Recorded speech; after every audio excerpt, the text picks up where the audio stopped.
Oddball Show, a podcasting collaboration from JP Live Productions and Oddball Magazine.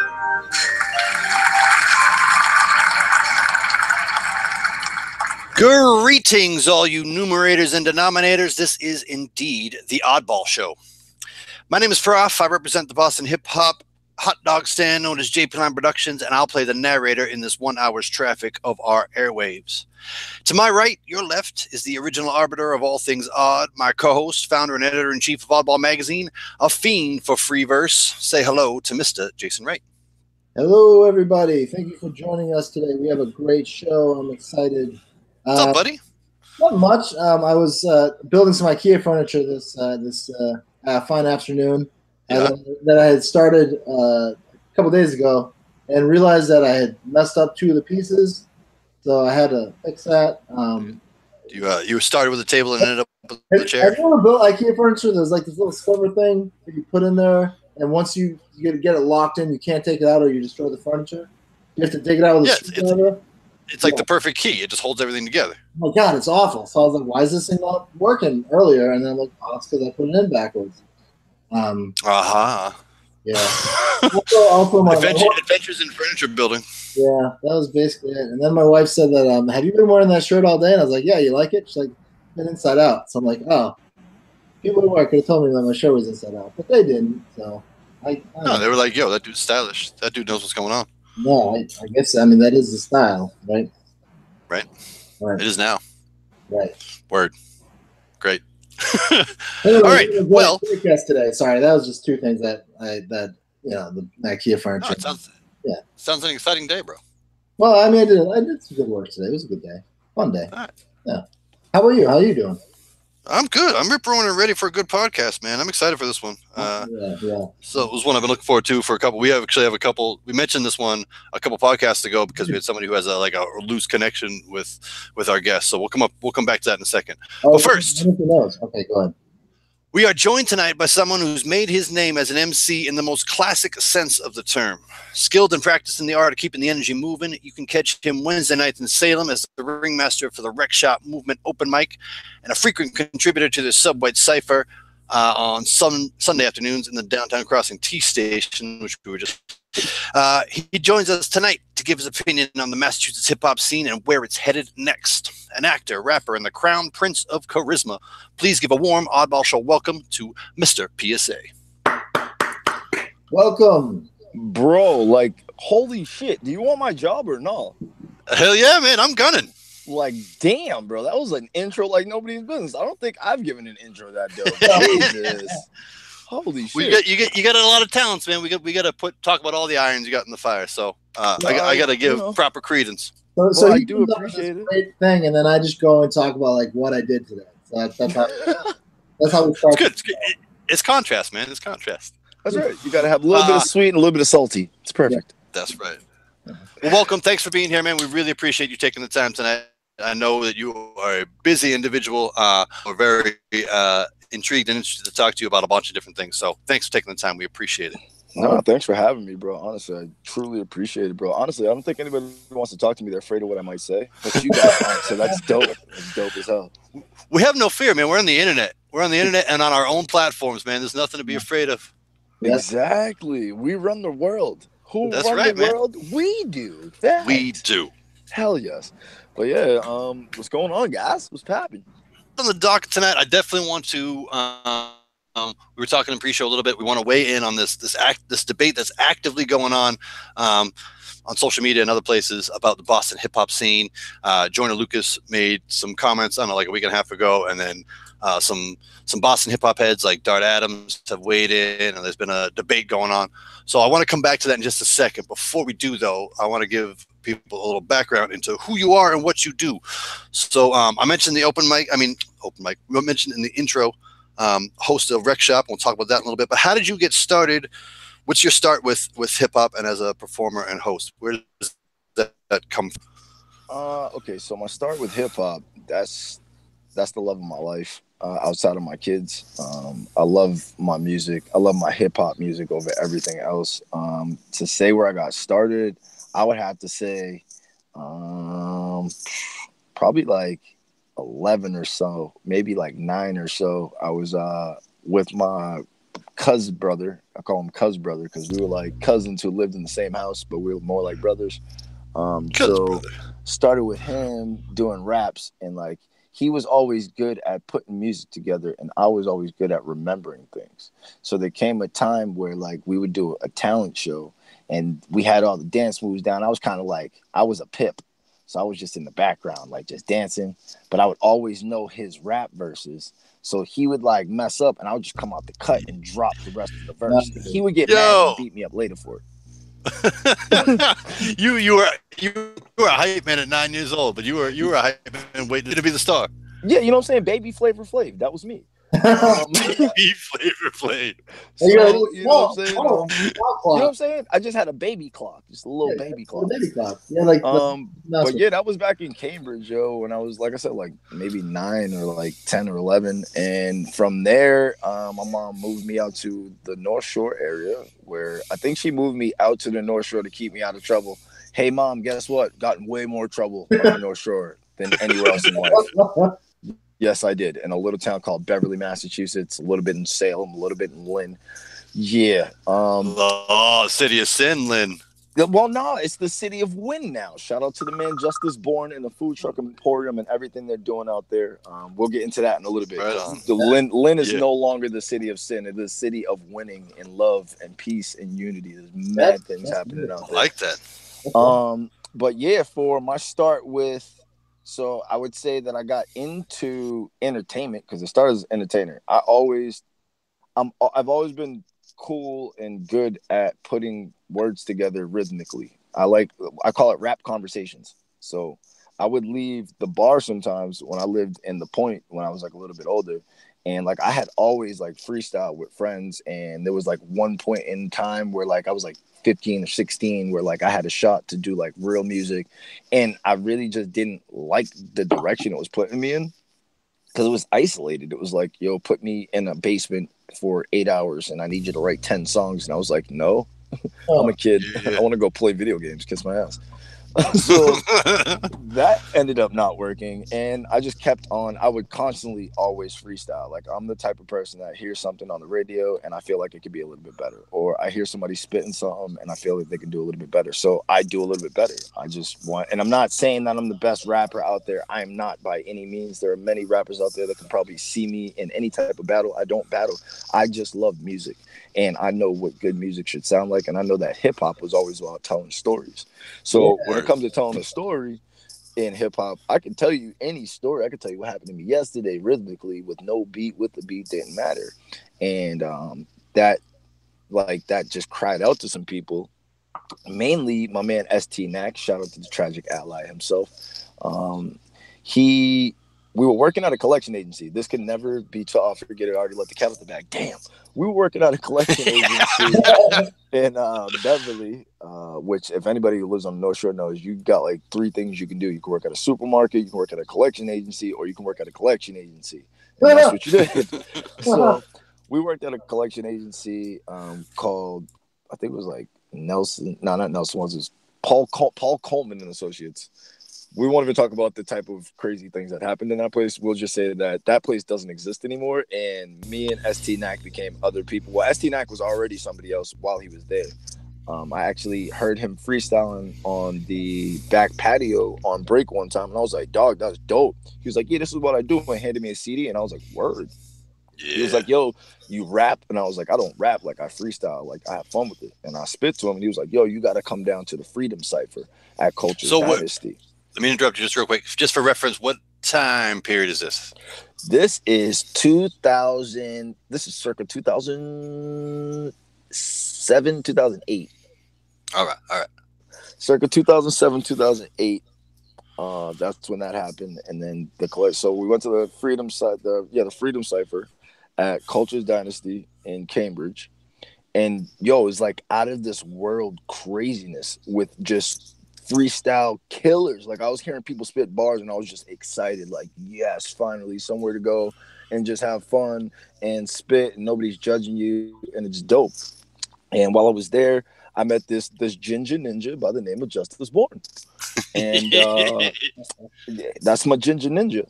And he has a weird way that is so dope of just welcoming people and making them feel welcome. Like, I always hated spitting in front of people because I hated the fact of maybe thinking they were going to criticize what I said. But that's life. Right. And Justice always made sure it was always a welcoming environment. So even the people that had something to say said it in a welcoming way where you could use it and you could put it to what you were doing and then put it back out and do something dope with it. So that now, was he involved in? I'm so sorry. No, go ahead. I mean, was he involved in setting up the Freedom Cipher, or are you talking about as he does Rec Shop? Justice Born was, Rec Shop was doing the Freedom Cipher. Justice Born is Rec Shop. For anybody that don't know, Justice Born is Rec Shop. I'm just the working component of Rec Shop. He was doing that. Kirk Aztec was down there. Who else was down there? Relentless, like tons. As a matter of fact, funny story. I remember going to Cultures one time, and we were all in a cipher, and these two kids came in with this dude, and the dude said he was from Beverly. I was like, yo, that's dope. I'm from Beverly. The dude's name was John Glass. These two kids with him hop in the cipher, bro, and destroy the cipher. Like, John Glass is nasty. Like, right before I had to go, these two, like, I had to be like, maybe 13, 14-year-old, two little Caucasian kids. And I'm just like, what the hell is happening right now? And I stepped out the cipher. It's the first time ever. I just stepped out the cipher. I said, I'm not doing that, bro. And I looked at the kid that spit last, whose name was Ben. And I said, yo, what's your name, man? He said, Ben. I said, bro, did you write that? He was like, yeah. I said, word? I said, who wrote it for you? He was like, nobody. I was like, yo, that's crazy. And then the other kid that spit before him, I asked him the same question. I was like, yo, who brought these kids here? And John Glass puts his hand up. He was like, yo, those are my two little guys, you know, like mad humble. And lo and behold, who do we have out in the music scene today? Token. Kid's a monster. Absolute monster. Wait, it was Token? It was Token, bro. That's Ben. Dog. Bro. That was the Ben, bro. Like, literally, and to this day, like, yo, I've been nothing but a huge fan, and like, and of course, some people probably see me in Token videos, or whatever. But like, yo, that kid's a monstrosity at everything he does. John Glass, the whole Glass House Productions team are super hard workers, and that day it was proven. That day, also, other things were made possible. I was asked by Justice Born to come out to more events for the Rec Shop, just as a person to come out and just come through just to fill the scene. And then over time I just got really welcomed to it, and like I would like crack jokes with Big Brother Sadi when he was on stage, and I would like snatch CDs from him when he was trying to hand out free CDs, and I'd run out the door and he'd be like, yo, grab that guy. And like it just turned into like kind of just a thing. And they moved the show that was like, they were doing things called the Formula events. You got to go on Google now, you got to do your history. They were doing the Formula. And from the Formula, it turned into a little thing called the Mix at Opus. Now, the Mix wasn't run by Rec Shop to start off with. Rec Shop was just kind of like a co-partner. And there was a group there called the Dejas that was doing the Mix. Whatever happened there happened. They ended up moving out, and Justice ended up going like the open mic had stopped in Salem. And honestly, I felt a gaping hole in my heart for it. And I called Justice. And I was like, bro, like, what does it take to, like, get that back in there? Like, I need that in my life. I was like, little do you know, like, without stuff like that, I become, like, just somebody that I don't really want to be. Like, and I don't want to be out in the streets every day. And I don't want to be doing stupid stuff. Like, I want to, like, do cool stuff, like, help the community and stuff like I've been doing. He was like, well, you know, it's all up to the owners. And so I kind of did, like, some little secret ninja stuff myself. I kind of went behind the scenes, and I went and talked to the manager at the time, Danny Giddings, and I was like, yo, like, how can we get the Rec Shop back in here? Because, like, I need this. And he said, well, you know, talk to Justice, and you and Justice talked to me. And when I talked to Justice, Justice said, okay, well, I want you to come and sit down at the meeting with Danny. And we all sat down, and boom, Live from the Underground was born, and Justice Born ushered me in as the host of the Rec Shop events. And that's where I was born. Nice. It's like it seems like it was just a spot waiting for you, man. Because Justice is I like Justice a lot. He is the coolest, quietest dude you've ever seen, bro. just that is no joke. He just like disappears in and out. He's just darting around, taking care of shit, talking to everybody in the room. But like you're not ever going to hear him talk loud. He's never going to take the mic. He's never going to be the guy in front of people. He's just the dude making shit happen. So clearly that marriage, that relationship was one that was waiting to happen, because you definitely take the rec shop thing to a different level. Bro, honestly, what got me the most about rec shop, and what made me really, for a lot of people out there that don't know, like, I was, hell, I'm gonna just go right out and say I was probably a piece of shit to society for a little while. I didn't sell any like hard drugs or anything stupid or anything like that, but I was just kind of an asshole. Like, I just honestly was an angry person. I was infuriated at all times. I hated what humanity was looking like, and it was all due to the fact that like I wanted to do something about it and didn't know how. Rec shop allowed me to do that, because I learned what rec shop actually stood for. It wasn't just a cool word with cool graffiti lettering. Rec shop stands for when raw elements combined kinetically start helping other people. And Justice Born has always said to me, you're a raw element, and that's why you're a part of this movement. And that was the most sense that's ever been put into my life ever. You know what I'm saying? You're talking to a kid that, like, I was raised by my mom, primarily. Like, I still don't know who my dad is. But my mom married my brother's father, who became my dad. You know what I'm saying? He showed me what a man was. Yeah. And I took that little bit of knowledge he gave to me, and I put my own spin on it. And now I have my own kids, and now I have my own clothing brand. And like, I do a lot of different things. You know what I'm saying? These are all things that, when I look at it now, back in 2001, I ended up in a situation trying to break up a fight. And that's honestly where the downfall of humanity came for me, because I felt at that point like, I'm a person trying to break up a fight, and I end up getting damn near killed by people. And even in that matter, I still ended up taking it and trying to empower those people. And those kids actually went and got diplomas and stuff like that today. So like, I've always been that person, but it wasn't until I met with Justice Born and he made me a working component of the rec shop movement that I knew how to actually apply this to life. You know what I'm saying? So I definitely rec shop saved my life. Hip hop saved my life. Real talk. Wow. No, real talk. Nice. Go ahead, Jason. I was going to ask. You said you have a clothing line. What's your clothing line? The clothing line, my clothing line, it's actually just a catchphrase that I've always told people. People are always trying to get you to conform and do what they want you to do. And I've always told people, mind your business, me, be you. And then it kind of stuck with me one day. And I was like, that's kind of what everybody needs to do, bro. Like, everybody wants a little bit of mind your fucking business from people.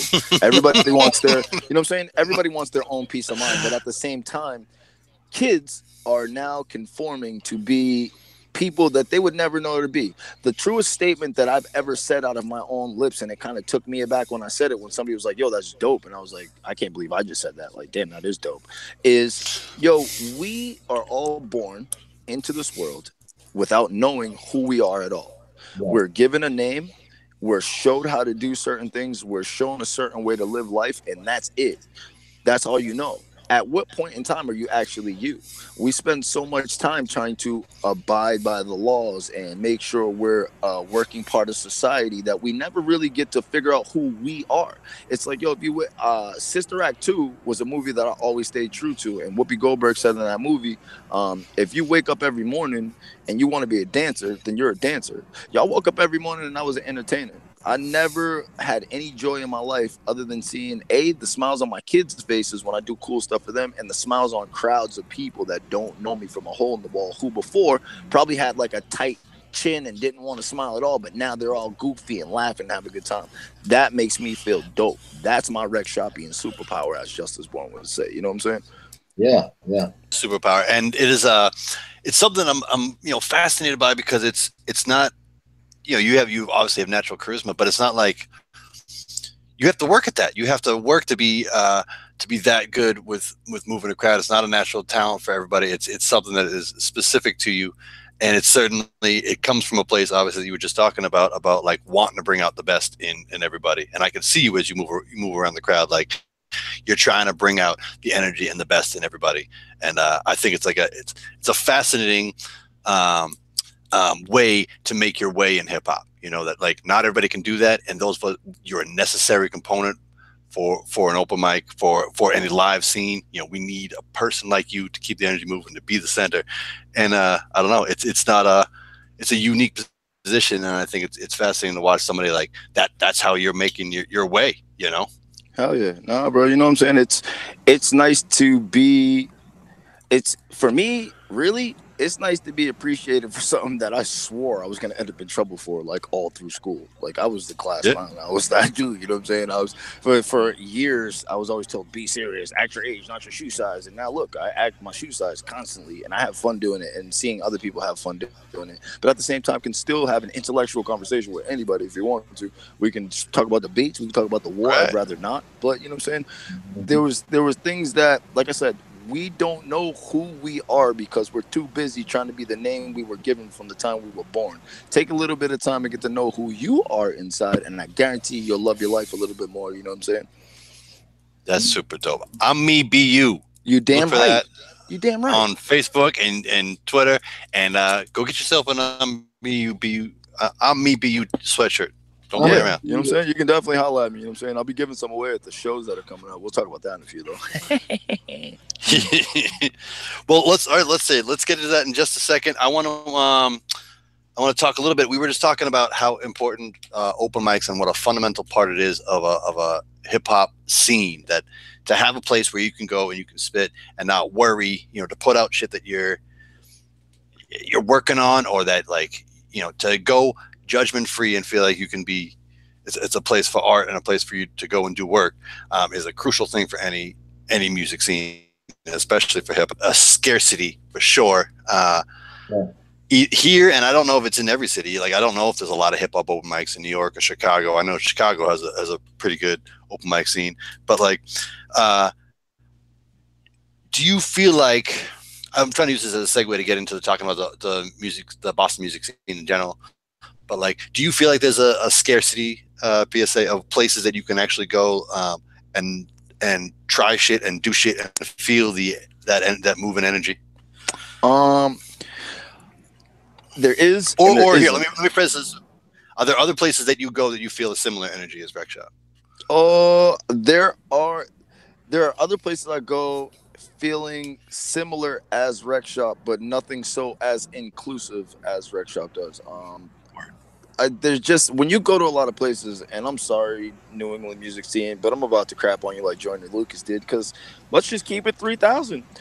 The entire music scene out here is a bunch of crab in the barrel type mentality. You see people coming up, and as opposed to you bigging that person up or sharing that person's video or that person's music, you got 4 or 5 people that's ready to troll that person immediately or tear that person down. It's like, bro, that person's working on the same type of shit you're working on. That person's doing the same thing, dealing with the same shit you're dealing with.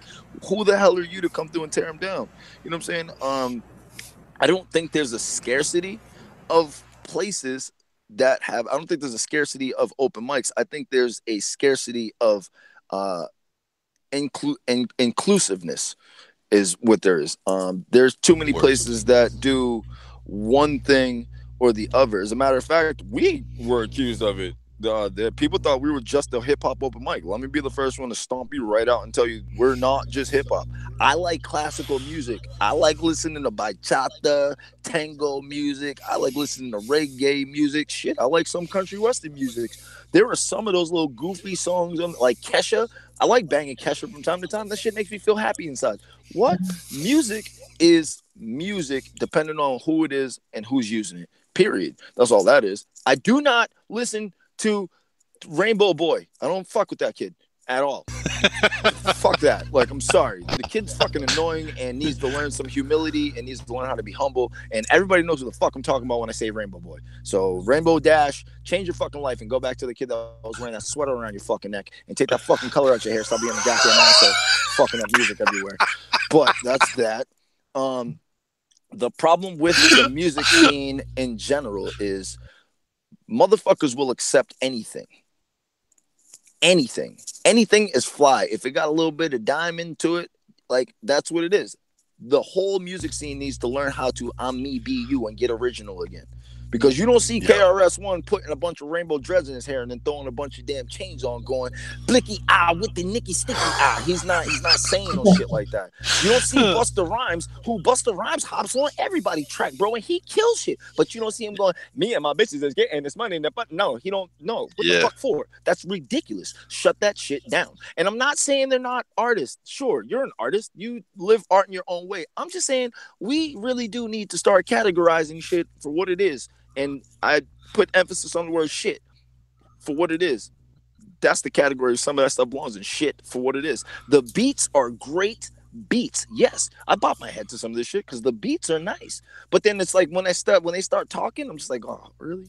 I thought it's like, damn. I thought I was gonna get something better than this, but shit.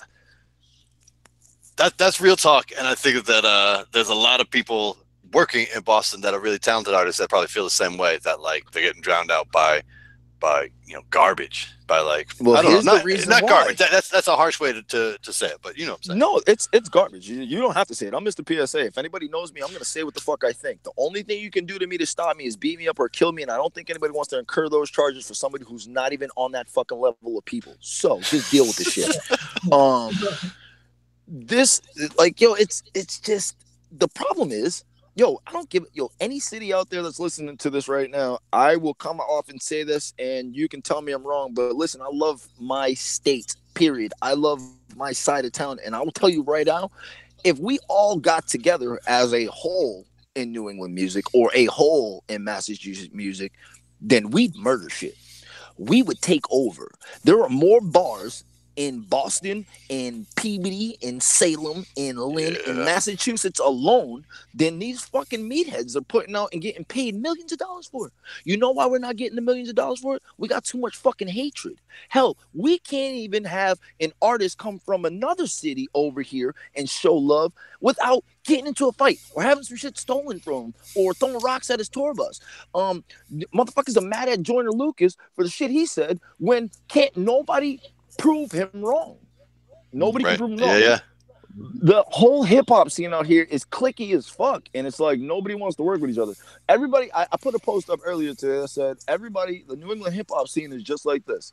Let's all do the same exact type of event on the same day in different fucking places because we're going to make our own money there. Dog. Pretty dumb, because we could have probably all came together and made this shit way bigger than what it is. We could have came together and made this shit super dope. Like, yo, there are people out there right now that are still listening. Trust me, I hear everything because, again, it's really gossipy in this entertainment business.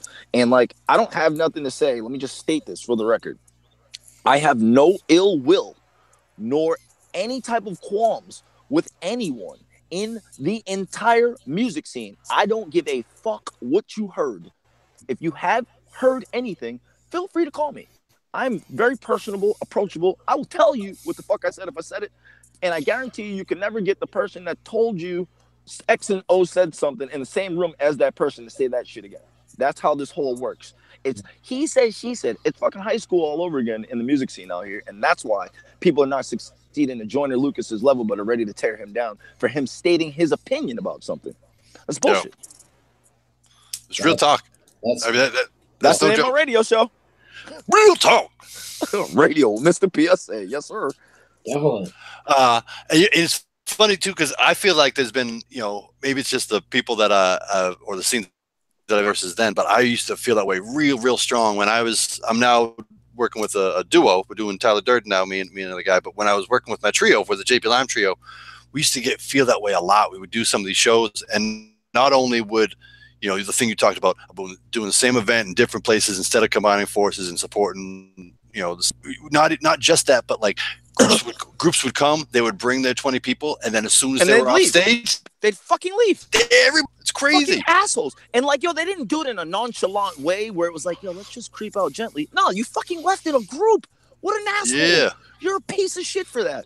Don't do that shit. Like, imagine if your fucking kid gets talented one day and all the people come to see one person. And then when your kid goes on stage, everyone leaves. You would want to fight everyone in that crowd. I feel that way because I'm a parent of 5 children. My oldest son is 16 years old. I get furious when people cannot make it to his fucking games when I can't make it or anything like that. And that's what the Boston hip-hop scene is like. Because it's ridiculous, the dumb shit that happens. It makes no sense. We can all eat together, people, if we just put our fucking egos in our back pocket for 5 seconds. Everybody in the hip-hop scene in Massachusetts make a fucking ego sandwich, chew on that shit, and swallow it, okay? Because it's bullshit. Church. Make a fucking ego sandwich, chew on that shit, and swallow it. Get you a cup of fucking non-haterade, and you fucking drink that shit too. You know what I'm saying?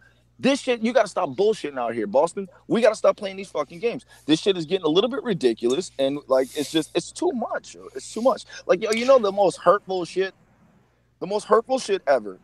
And I'm not gonna say the artist, but yo, there's a hip hop legend that told me flat out, and I got the message in my phone. He says to me all the time, he goes, yo, I go to all these shows and I always see you at the show supporting people, but I wonder why they don't have you hosting the show. I was like, that's because I wouldn't do it for free.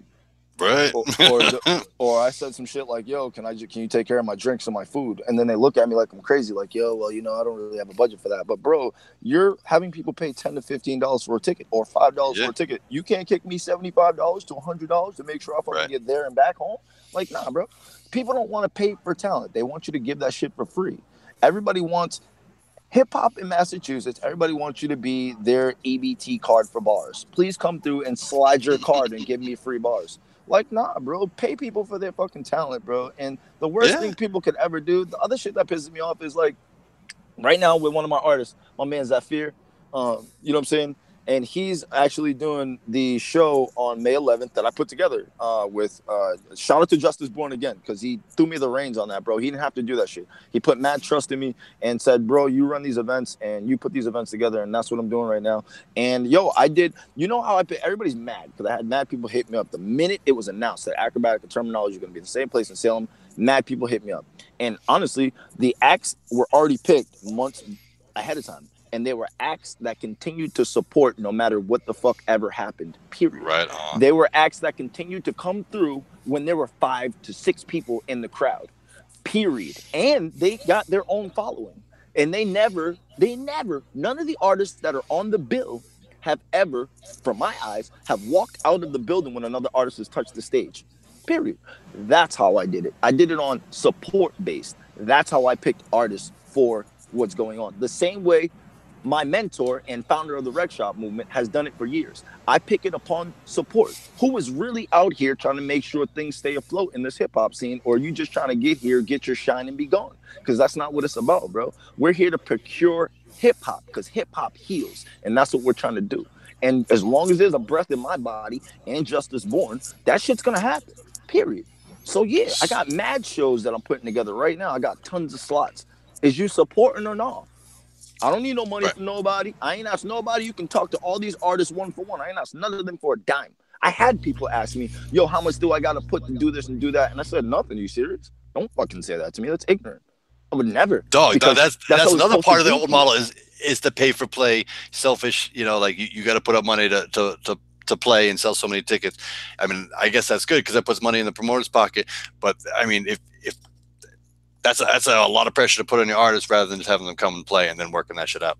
Honestly, anybody that ends up in a pay-to-play situation, call me. Let me negotiate it for you, because we're not playing those games over here. Like, it's the time is over for that shit, because I know how this business thing works. And for those of you that don't know, yeah, I'm actually going to college starting September 6th to get a degree in this business thing. So that way, when I'm speaking the way I'm speaking right now, there's a degree behind the shit, and people can really shut it down when I bring it to you. So this whole business aspect works, and a lot of people are probably going to get mad at me at this point. If there is a venue, that venue makes money regardless. If the person who's doing promotions is smart in what they're doing, they should go and speak to the venue about what type of budget they can get from the venue to pay these artists, the big name artists that come out and do 15 minutes and then leave, and the artists that perform before them aren't even in the building. If they can get those artists to come out with the money they can, they have money to pay people to do things. You shouldn't be paying them shit.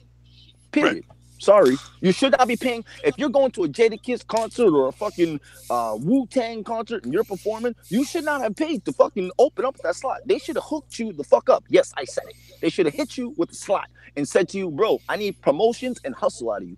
Pack this building and let me kick you $150 for coming through, or let me kick you $75 for coming through, or let me pay for your drinks, or let me pay for your food, or here's a guest list of 10 people. You choose what you want to do, because that's what I've done with people before. Like, yo, I don't have no money to give you. But here's 10 people on the guest list. You decide if you want to bring them in for free or if you want them to pay.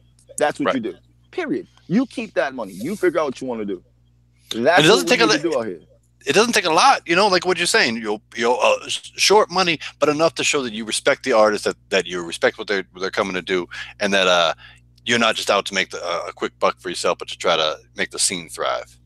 Yo, listen, anybody out here that ever says that they paid me for a slot, I do not fight that well, but I will fight you about that shit, because I do not want money from anybody for a slot. I want you to support this. I want you to support this thing called hip hop. And I'm not talking about just the rec shop movement or I'm Me Be You apparel or Real Talk Radio. I want you to go support the Hardy Consultants. I want you to support the Lions. You know what I'm saying? I want you to support Still Ill. I want you to support Show Me What You Got Radio. I want you to support the Activist Hour from 8 to 10 p.m. on WEMF. I want you to support these people. I don't want you to put no money. I don't want you to do shit. Just show me a little bit of support. Show me that you're human and you can do what you want everybody else to do for you. You can do it too. And that's hit that little share button or give 30 seconds of your life to listen to some shit or share some.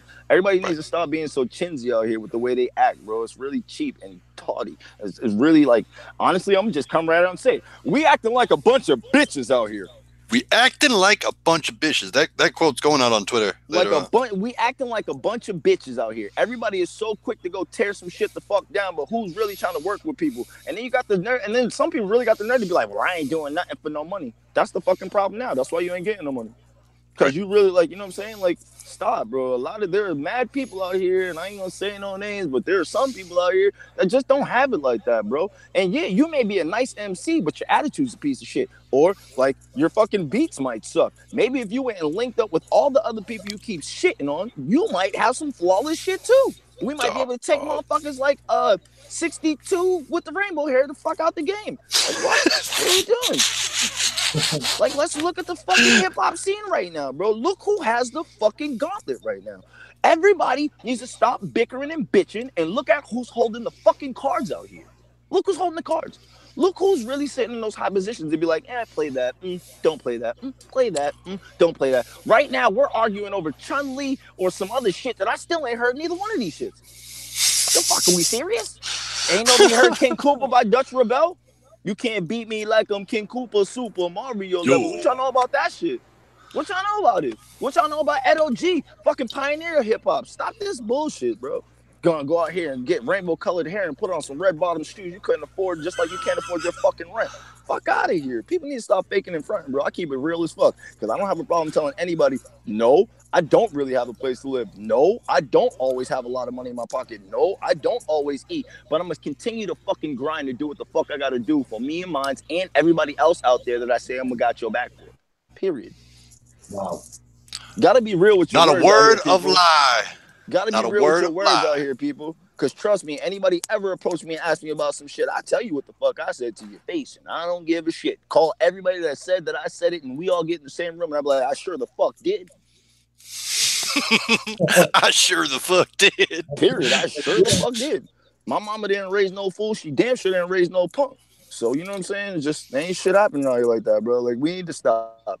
The biggest complaint in the Boston music scene is the Boston music scene. We want change. You want people to start talking about how there isn't a fucking scene. Let's show them how the fuck we can power up, bro. Everybody's going to see fucking Infinity War on the 27th. We're already having an Infinity War with whack-ass rappers. Let's get it together, motherfucker. Let's get it together, motherfucker. Let's go. What's up? Because I know people with bars out here. I know. Yo, there's so many. Listen, you know what's fucked up? As I stopped listening to commercialized music the minute I became a host in my own fucking area, I got a whole box load of artist CDs, Rex and Akrobatik and fucking Term. And no, I'm not just naming these people because I'm doing a show for them either. I got ST Knack CDs. I got Token CDs before he was Token. Dog, I got everybody's shit. Hell, I got a Paranorm CD that Paranorm didn't even know still existed out this motherfucker. Like I said, bro, I support minds. Can you do that? You know what I'm saying? Or as Excel says, again, this is me listening to my Boston hip-hop artist. As my man Excel the God says, bars is, you know what I'm saying? You building about real shit. Can you do that? That's bars. You build about real shit. Let's build about real shit, Boston. Let's stop talking about the whack bullshit that is not really affecting us until we let it. Period. That is Not a word of lie from the one Mr. PSA. Bro, that's not the way I got my name. The PSA stands for Public Stupidity Alert, and I'm a pure savage animal. And please stop asking me dumb questions if you don't want a dumb answer. Public stupidity alert. You know what I'm saying? That's it, bro. That's it. Truth. All right, so hey, this is actually a pretty good spot for us to take a quick break. We've been cruising as we do when we're having a good time here in the Oddball Show hour. I want to stop real quick, just take a quick temperature check on Oddball Magazine and JP Lime, and then I want to make sure that we come back and talk about Saphir, and I want to talk about the show on May 11th, and I want to talk about, what was the other thing we just said? Oh, I want to talk about Real Talk Radio. So we got a lot to talk about in the second half, so we're going to have to keep this short, Jason. all right. Oh yeah, me. Okay, I'll keep it short. It wasn't his fault. It's my fault. God damn it. Blame the black guy. Blame the fucking black guy. I'd rather blame the white guy. It makes me feel so much better. That plus Donald Trump will probably help you out if you do. Yo, real quick, he'll help me out. He'll pop out of nowhere, man. Yo, we're having a good ass show today, buddy. Let me tell you. That's right. That's how we always do in the Oddball Hour, especially when we get somebody who has Passionate. not just a lot to say, not just a talkative, good conversations, but somebody who has a lot of pride and interest in what they're doing. I think it's hard to not have that bleed through. So Yeah, that was. Yo, I appreciate you guys, man. The truth. I really enjoyed. Thanks for that. All right. So what is going on? The Oddball Show is a collaboration between Oddball Magazine and JP Lime Productions. Oddball Magazine is the dopest poetry on the Eastern Seaboard, and it's run by our good and right Mr. Jason. What is going on over at Oddball?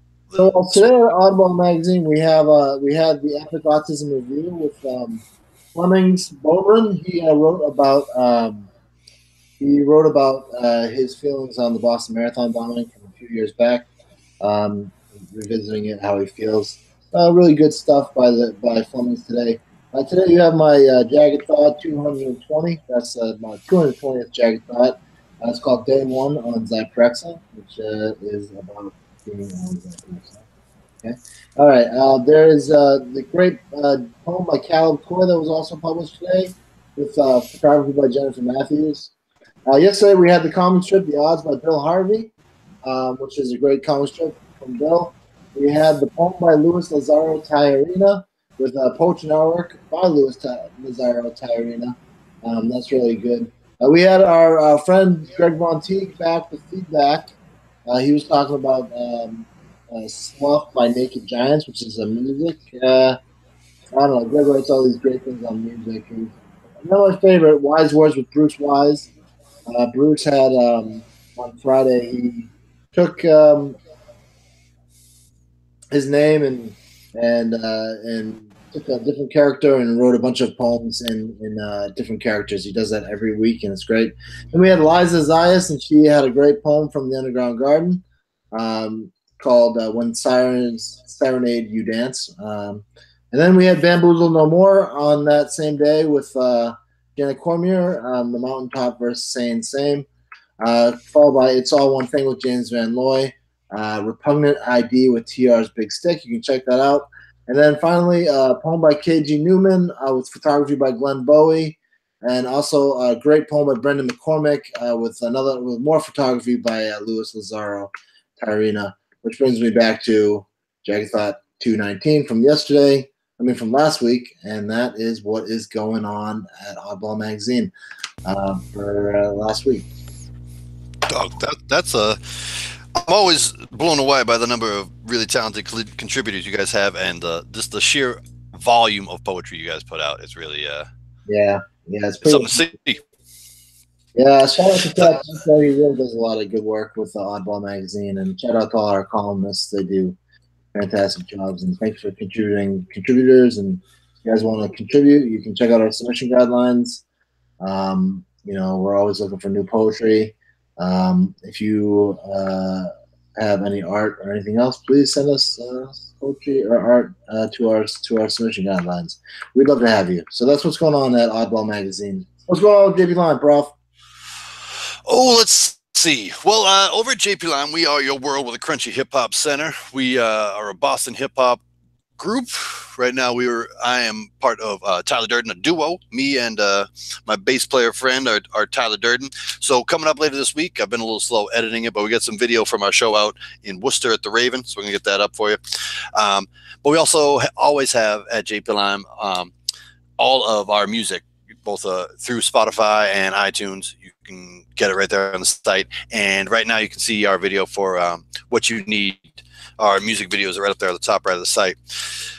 For content, we've been working pretty hard on launching 1981 & Co., which is the photography and visual art online studio of our man Spaceman, who's one of the CEOs and MCs here at JP Lime. So we're actually getting pretty close to putting together a launch party for that, an art show with some live music and showing off a lot of his art so we can try to sell prints and whatnot. So 1981 & Co. You can and I'm gonna host it for free. Oh, dog! I knew that I invited PSA for the right reason. That's what you call supporting, motherfucker. Hell yeah! That's a verbal contract. We have millions of our listeners are our witnesses. And I'm gonna bring my friend Zafir with me. Facts. Dog. Facts. So come check out 1981 & Co. Follow him on Instagram. And this week, we're just gonna show us a little clip a little preview on the site of his last 6 pictures and shit, so you can get a preview of what he does. That's 1981 & Co. And then later this weekend, you're gonna get my next edition of Welcome to the Swamp, which is my fictional account of a despotic government on the Florida coast. I think we're now 4 or 5 volumes in, so that's coming out this next weekend about leaks within the government. And then last week we had our piece on Atlanta. I wrote up a little piece from right after the Teddy Perkins episode of Atlanta. Just a piece about what they're trying to do in their second season, and comparing it to sophomore releases, because it seems like in Atlanta they're indulging themselves in really cool ways of digging into characters, digging into these odd storylines, but not just odd for the sake of being odd with a purpose and I really like what they're doing in the second. Done it without laying a more grounded first season. So that's kind of what I talk about in Robin's season. And then Jason's Jagged Thought went up today because we syndicate a lot from Oddball Magazine because they are pretty dope. Please come check us out. We are JP Line Productions. We are Boston-based hip-hop, but we like to talk about a lot of different things, sports and music and art and all different kinds of stuff, politics. We are the spot for you to come check out your world with a crunchy hip-hop center. That's what's going on at JP Line Productions. All right. All right. So, and real quick, I want to say shout out to DJ LSP, who contributes a lot of the music to both of our JP Lime albums, and who does the theme music here at the Oddball Show. He's a great producer. You can follow him on SoundCloud, DJ LSP 1200. And yeah, check out his sounds. He'll be contributing stuff to JP Lime Productions as well.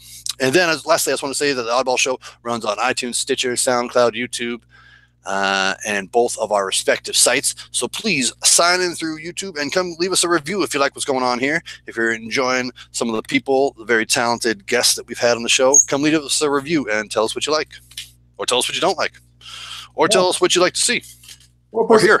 Put it up on iTunes. Yeah, we're there. That's right. Yeah. Review.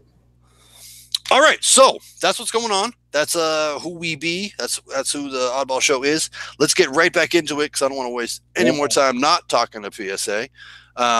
We mentioned in the first. Oh, thank God. Otherwise, I'd have to talk to Jason about Oddball and. Oh damn, that would get weird. Damn, it'd be super meta.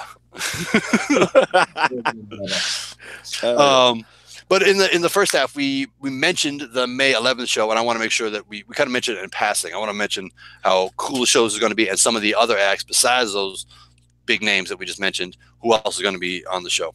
Okay, so this show is monumental for those of you that know hip hop. Akrobatik has performed in Salem one other time, and it's been brought to you by the Rec Shop movement. This is the second time Akrobatik's coming out to Salem to perform over at Opus Underground, which is at 87 Washington Street in Salem, Mass. So originally it was supposed to be the Perceptions. Mr. Lift had a previous obligation, and I nor Ack could even be mad at him for taking that previous obligation. So Ack said, you know what I'm saying? Like, yo, I'll still come do the show if you want me. I said, I want you. Bring your ass. And I said, let me see if I can use one of my homie cards and call up one of my other homeboys and see if like they want to rock, because they've never been here, and I'm pretty sure this would be dope. So I hit up my homie Term, and I was like, yo, like, what's the haps we're getting you to perform? He was like, yo, I can do it like this. I said, yo, that's what's up. Let me work it. Called the venue, said, yo, I'm broke as fuck, so if y'all can give me a loan, and then, you know, that's what's up. And they said, sure, here's the loan. I said, fucking A. And then I said, you know what? It just wouldn't be right if I didn't bring something to spice up the night. So I said, who constantly goes hard in their music, has been going hard in their music, and not only that, still continues to show support, not just to the rec shop moving along from the underground, but everywhere I see them tagging and sharing videos of other people. I said, the homie Zephyr has been coming through live from the underground alone and popping up at every different hip-hop place he can get to. So I was like, yo, that's just unquestionable, throwing Zephyr on there. And I was like, who's got a buzz and been supporting and it's got that flavor? And I was like, yo, Kyle Goldstein got that flavor. Kyle Goldstein brings something different, but shit, I bump his music in my workout plan, so we can do this. And then I was like, yo, you know what? It's too much testosterone. Way too much testosterone. Gotta find an equalizer. So I went and grabbed one of the dopest MCs in the game right now, Miss Jasmine Red. And if you don't, I'm not even going to give no more than that. Y'all got to go do your own Googling on Miss Jasmine Red, who just, as a matter of fact, had me up at the Boston Green Academy speaking to her students, need I say more, about the evolution of hip-hop and just about what I do as a host and event coordinator, and tell them a little bit about Rec Shop. I brought my producer from Real Talk Radio down there, and he showed them how to make beats. But yeah, May 11th is out the water, so you want to get your tickets. There is an event flyer. There's an event page on Facebook. There is a ticket link. You do not want to miss this show. Just because not only do we have legends in there, we got the new kings and queens of this music thing coming out. And I think we're going to have a lot of raffles and stuff because, you know, Cabot Smoke Shop out here. Seb was like, hey, buddy, you should just take a bunch of stuff over there and give it away. And I said, you know what? Maybe I will come take a bunch of the stuff and give it away. So there'll be giveaways and raffles throughout the night. I think we're having 5 total giveaways throughout the night, and they're not cheap giveaways. So you want to be in the building. Fact, May 11th, you want to be in the building. It's just going to be a monumental night, man. Rec Shop is the movement, and we're going to get to it. So, as with all other things during the show, we'll be putting up pertinent links on our website on Oddball and JP Lime. So we'll definitely have all the links to that. In fact, we'll just put the show flyer right up there so you have all the info. And go do your homework on some of these people. Jasmine Red is super dope. And where can we find music from Zephyr? I know he's in the house with you. I know that he's come to support the Oddball Show, so we appreciate that. Where can we find some of his music so we can preview before we ask him your damn self? Hey, what's up, man? How's it going? Yo, thanks for being here. We really appreciate it. Thanks for having me. Yeah. So yeah, you can definitely find my music everywhere. Any digital distribution on iTunes, Spotify, Tidal, all that different kind of places. You can also find it on my website, which is officially Zephyr.com as well. So officially Zephyr, all one word. Officially all one Zephyr. word. Officially Zephyr.com. It's so my name is spelled ZAAF as in Frank IR. So officially ZAAFIR.com. All right, and then where can we follow you on social medias? Social media is the same tag, same handle. So you can follow me on IG, Facebook, officially Zephyr. You can find me on all those different places. All right, so we're putting all that up in our pertinent links too, so that you have some research, you have some homework to do, you have some dope new music to listen to. Not only is it just coming out the ears of everybody in Boston. You know, I have a SoundCloud list and a Spotify list. It's just I just keep going back to this. It's Boston artists I've never listened to, that I don't know enough about. So add these people to your playlist. Add Zephyr, and officially Zephyr.com. Go check out his music straight from the source. And like I said, all of that will be up in the pertinent links, so you can just click right from JP Lime to all these great musical locations. Yeah. You know, that sounds like a really dope bill, and I'm definitely gonna. I work Wednesday nights, but I'm definitely getting May 11th off. I'd be foolish not to be in the house. That's a Friday, baby. Oh, that's a Friday. That's a Friday, baby. I mean, you could come out and do weird shit and wake up on somebody's couch in the morning. You're fine. But as well, see, but we're like Rec Shop's stacking the bill because, like I said, Justice Born. We were talking about Lynn earlier, and you're like the city of sin. It's no longer the city of sin; it's the city of win. As a matter of fact, everybody who's gonna smoke a lot, April 20th, you'll probably be hungry as shit come April 21st. So from 12 to 8 p.m., come on down to Mount Vernon Street in Lynn, Massachusetts, to the Food Truck Emporium, all put together by my man Justice Born. It's gonna be a live block party. We got food trucks, we got local craft beer, we got live music and art, street performers, kids face painting, local vendors, and just to throw a little bit of something in there so people can get in tune, we got Jasmine Red down there that day. My homegirl Out Loud's gonna be down there that day, and I mean, I heard that this guy Nick Shea and Shalom were gonna be rolling through there, and you know. We got the dope. I'm just leave it there. It's hosted by this crazy guy, Mr. PSA. So I mean, there's more reason to come through. He's straight up insane, that dude. It's going down. Come through. I mean, it's a free event to come through and just experience new stuff, meet new people. If you want to network, then this is how you do it. Come on down to the Food Truck Emporium on Mount Vernon Street in Lynn, April 21st, 2018, 12 to 8 p.m. We out there rocking it. Oh, nice. That's a new thing for Justice and for Rec Shop, right? That Food Truck Emporium. I've been watching him build that over the last year. Yeah, bro. Like he was given the reins by the CEO and owner of Ironbound, Lynn. I'm not even going to go and try to give any knowledge on that because I'm just going to sound stupid. Justice has all that. I don't know, but they put the reins in Justice's hands, man. And anybody that knows Justice, bro. You give that dude like a seed with no water and no dirt, and for some way, somehow, fucking tree pops up, and you're like, "Holy shit, he did it!" He's a monster, bro. He's an absolute, he's a god at all this. Like literally, that's the Ginger Jesus, bro. That is the Ginger Jesus. The Ginger Jesus. It's the Ginger Jesus, bro. Like he's the Ginger Ninja Ginger Jesus. That's him, bro. He gets it done. We got other shows that I'm putting together too. If you're around May 4th, Opus. I'm just going to say, I heard that Relentless and ST Knack were going to be coming through there with some friends like Organismic and Lateb of Headshots, or maybe all of Headshots. I don't know. I'm just saying. And then, April 25th, we're doing things over there again. We got Nick Shea, Sway, James EPB. Like, we coming back with a vengeance. And we ain't going nowhere. Rec Shop is here for life. Nice. It really is the livest scene for anybody that hasn't been up there. So Salem's a little bit of a trek for anybody in Boston, but it is well worth your time. Especially, I don't know what you're doing on a Wednesday night, but I mean, it's only one Wednesday now, so they really have no excuse. It's the last Wednesday of every month. The last Wednesday, all you gotta do is go, hey, this last Wednesday, I'm gonna go out. And then we're also Justice is actually working on some other things. You're gonna start seeing Rec Shop open mics and things pop up in different places. Trust me.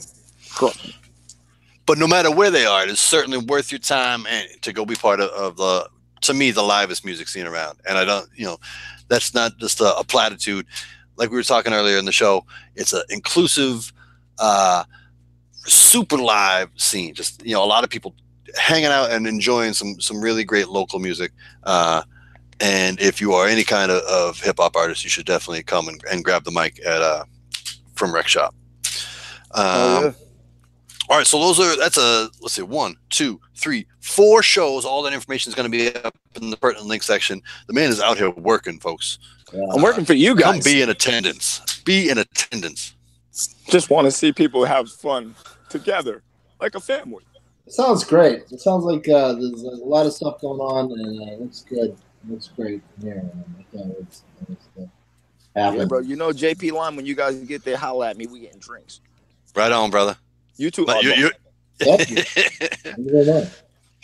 Well, as we do, like I said, we're having a good time here in the Oddball Show. We just run through the hour. We just eat it up, talking about some great music and some great events. I want to give Jason a quick shot to if there's anything else that he wants to fire PSA's way before we close out with our normal closings. Jason? You know what? I just I was going to ask a little bit about the poetry scene and how it relates to the hip hop scene. If you want to, talk about that a little bit. We can definitely do that because I know some phenomenal poets too. Yeah. Some strong poets. Yeah. So, how do you have a lot of slam poets at the hip hop the cipher or anything like that, or? You know what's messed up is we don't, and I'm trying to find out why. Honestly, I love poetry.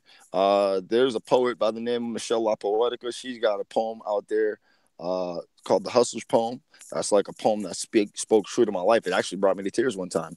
Another poet that's out there killing it right now, Mashari, the poet Mashari. She kills it. You honestly take a cold ass shower before you listen to her say anything, though. Like real cold. Like sit in an ice bucket before you listen to Mashari say anything to you. Sit in the ice bucket and pour one over your head.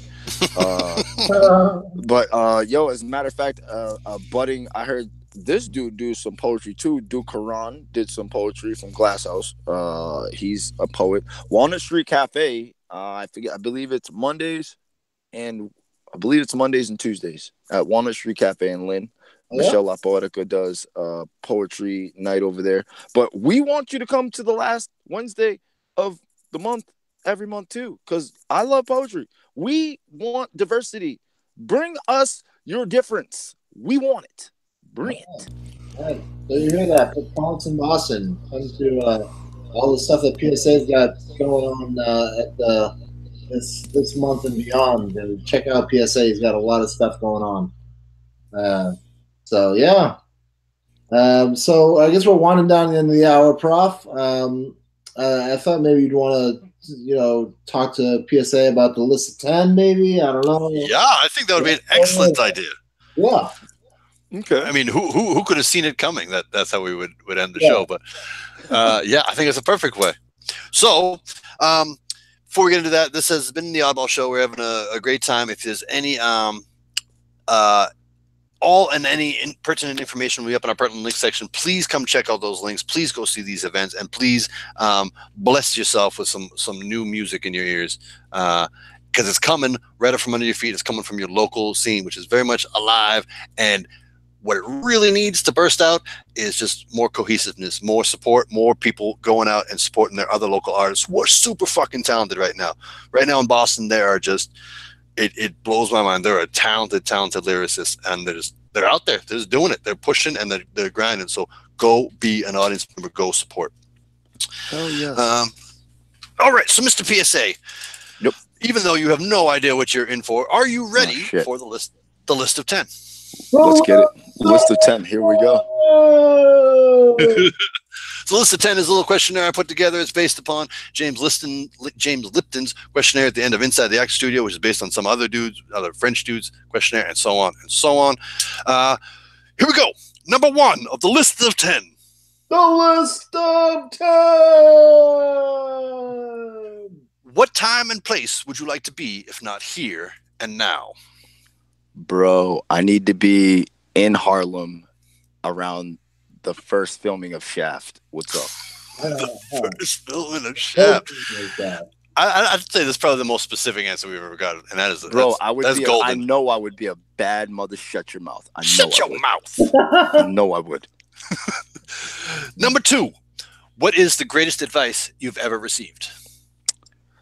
Yo, the greatest advice I ever received was from a poet by the name of Michelle La Poetica, who told me that if someone told you that the sky was your limit, how far would you really be willing to go? Wow. And I always told her, I'm going outside of the sky, damn it, because I'm a galaxy of perversion. I'm a galaxy of perversion? Is that what you said? No, I'm a galaxy of a person. Of a person. Holy shit, a galaxy of perversion? That's much more wholesome. That would probably be why I didn't have a girlfriend. It's like, he don't have a girlfriend. He's a galaxy of perversion. He's like a galaxy. I'm a galaxy of a person. That's a powerful line, my friend.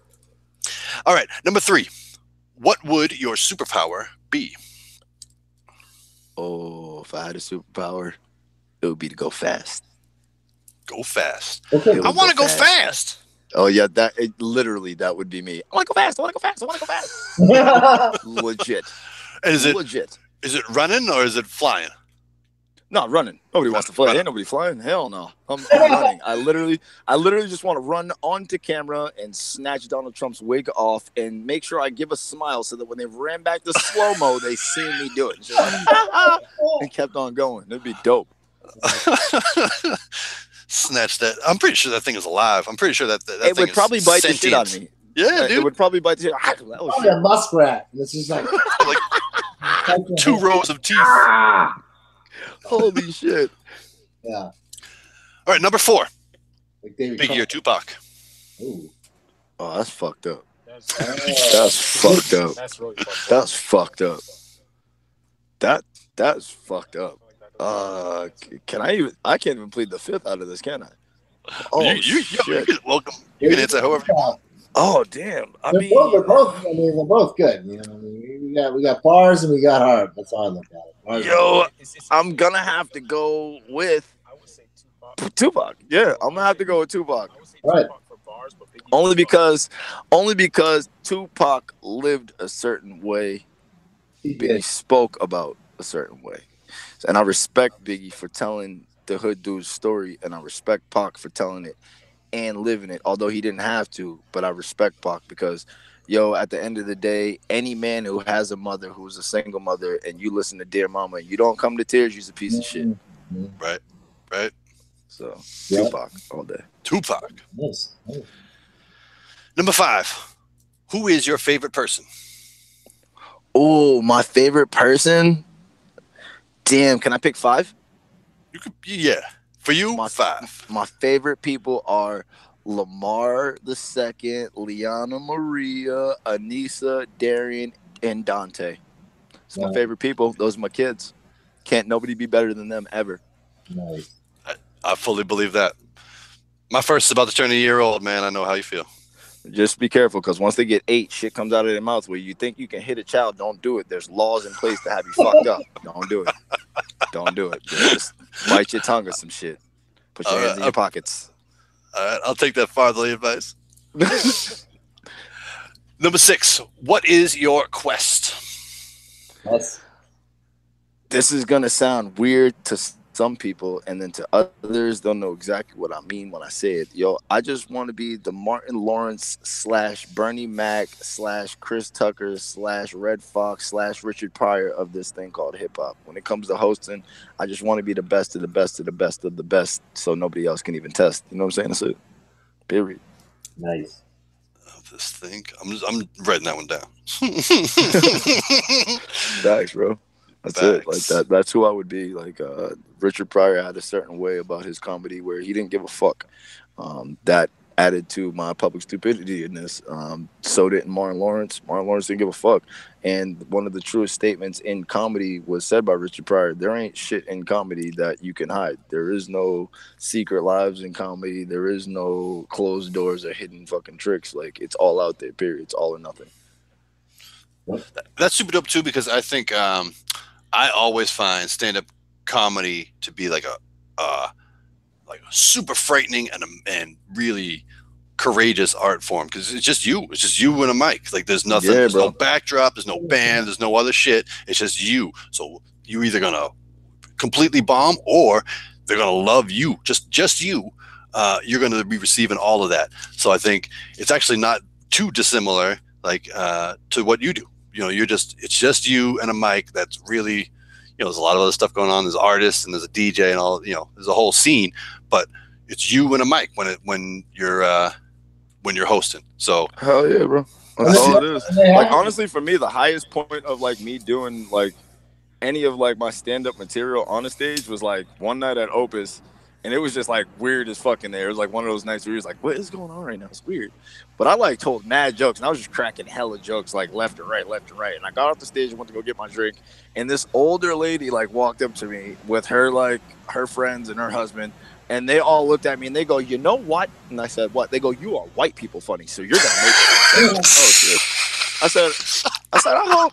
You know what? I'm gonna take that shit, put it right in my back pocket, and I'm gonna save that for when I get on the Oddball Show. You are white people funny. I said, oh shit, I'm white people funny. Okay, then that means that I can say whatever the fuck I want. Oh, that must have stopped you dead in your tracks. It did, but then we all chuckled about it because it was weird because she said it and then they went silent like, oh shit. And it's like, I was like, nah, that's what's up. That's marketable as fuck. I was wanting to get it recorded saying the shit again, like on FaceTime, like say that one more time. Thank you. Oh, you should just get it on a t-shirt that just says, I am white people funny. I'm white people funny. All right, number 7. Fill in the blank. All you need is blank. All you need is weed and love. Weed and love. Love just ain't enough no more. You gotta have weed and love. Some of these motherfuckers love is weird as shit. You gotta have weed for it. Weed is that fuel, man. That'll keep you moving. Keep your head in the right space. Yes, sir. Number 8, rock, paper, or scissors. You know you gotta go with the rock, right? Until you get with the motherfucking paper, because paper's just, I still don't understand that, because the rock will rip the shit out of paper, but we gonna leave it alone. It's gonna be some strong paper. You know what I'm saying? Some strong ass paper. It's gonna be like tin foil or something. It's gonna be like not just paper. You know what I'm saying? It can't be just fucking paper. The paper covers the rock. So. Shit, the rest of my life, I'm just gonna be pondering this shit. Like, how the fuck did that goddamn paper beat this rock? Yeah. Bullshit. It's like a deep philosophical question. Hell yeah. It's like the riddle of the Sphinx, really. I'm gonna ask Jesus when I die. Well, good, that's coming up. Number 9, what do you want to be when you grow up? Shit, I'm already grown up. I just want to be not broke as shit all the time. That'd be dope. Not broke, dog. That is the realest shit. Yeah, I don't need a lot. Everybody thinks you're rich. I hate when motherfuckers think you're rich or got money. It's like, no, bitch, I'm broke. Can I eat the rest of your sandwich or no? This shirt may be nice, but I don't know where I'm sleeping tonight. Real talk. It's like, this shirt is really nice, but it's not mine, motherfucker. And I don't even know the person who stole it to give it to me. So what are you talking about? Shit. Real talk. All right. Finally, number 10. If heaven exists, what would you like to hear St. Peter say when you reach the pearly gates? Bitch, Biggie and Tupac said you can come to the party. They saved you a seat. Like, let's get it. Bitch, Biggie and Pac. Yes, sir. Even though they heard what you said on the Oddball Show. Even, you know what I'm saying? They still saved me a seat. They was like, you was on Earth when you said it. We know you know better now. But yeah, cool. Like, how do I keep up out of the Crip side of heaven? I need to get up out of here now. Well, Mr. PSA, you have survived the list of 10. Yes. Now, does my credit score get higher or lower after this? No, that's not a thing that goes along with hanging out with these white people. These white people get terrible credit. God damn, that's like normally white people with terrible credit got great weed. So I'm fucking with that is a true story. Hell yeah. It's like, shit, my credit fucked up. I got to grow this shit just right to make sure I get money. That is no joke. Especially in Massachusetts, man. Hell yeah. That is a burgeoning industry. You're foolish if you're not doing that. Facts. I mean, I'm not, because I'm not smart enough. Shit just keeps on dying. So I'm just the dude that's calling everybody for weed every 2 minutes. Like, you got weed, bro? It's like, you ain't got none. No, I don't. Mind your business. Just bring me the weed. Thank you. You know somebody who has some? All right, cool. For real. Well, this has been the Oddball Show. We cruise right through that hour, man. We just eat up the clock. We're gonna, like I said, we're gonna put all the information that we had tonight in the pertinent link section. Definitely go check out this May 11th show, and then check out these other shows and be part of the Rec Shop movement, man. It is equal parts. I mean, PSA says that Justice Born is Rec Shop. It is equal parts Justice and PSA pushing this thing along. And it's certainly a scene that you want to be part of.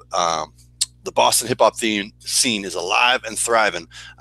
Don't let anybody tell you different, but it definitely could use a healthier dose of inclusiveness and of supporting your local artists, man. There's a lot of great art being made. It shouldn't just be about trying to get out there and get yours. Go out and make the scene thrive. Make a place for you to be an artist. Oh yes. So yeah, so thank you, Mr. PSA, both for your time tonight and all the work that you're doing for the Boston hip hop scene, and we'll definitely be seeing you real soon. We really appreciate your time.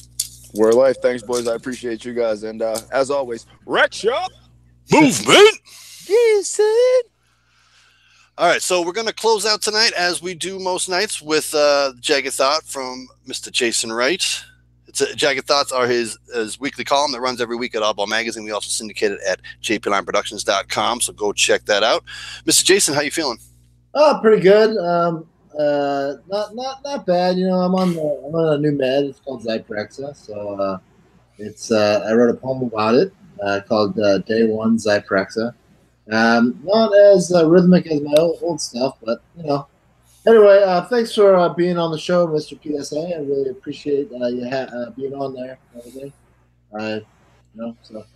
This is Jagged Thought 220, Day One Zyprexa. All right. First day back, my mind has gone aloof. Every word means something to me. I wish it didn't. Tomorrow I'm going to try to get back on those meds, the ones that I did not love but love me. I hope to sleep well tonight and not let my demons in.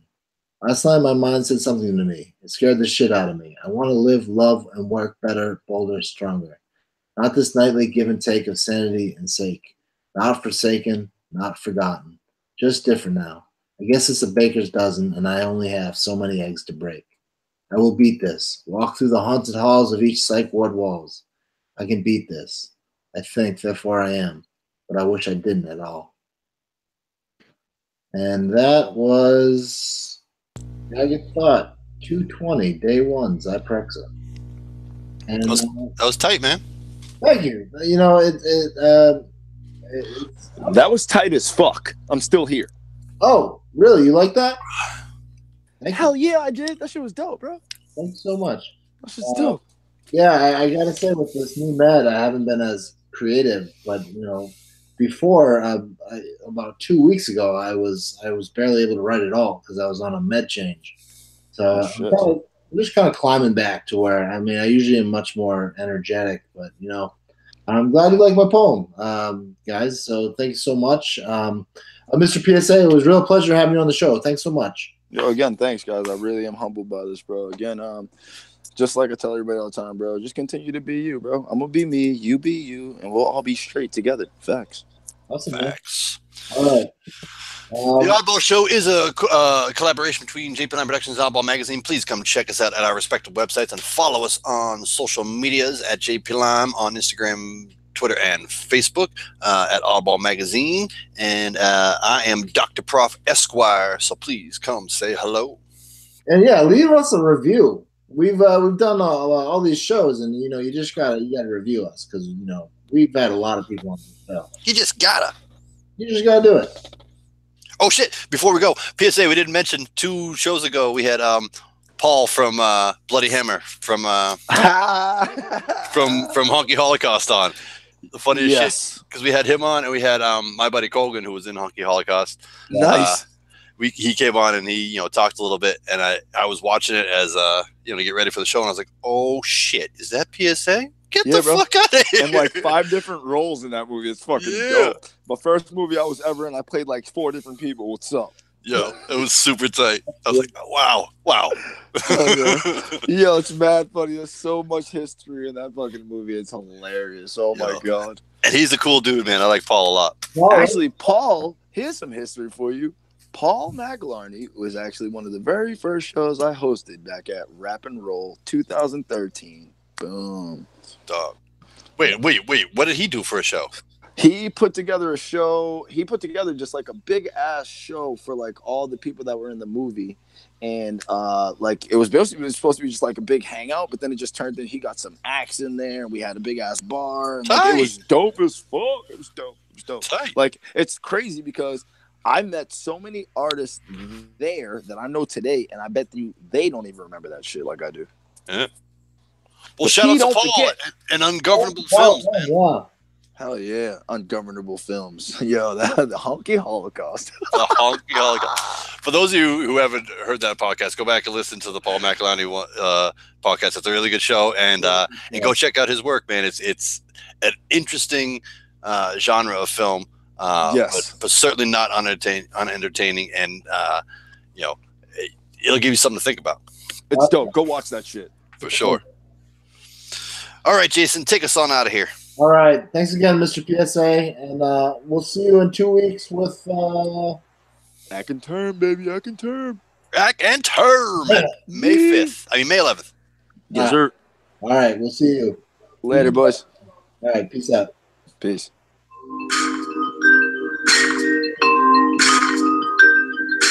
This is the Oddball Show, a podcasting collaboration from Creepy Line Productions and Oddball Magazine.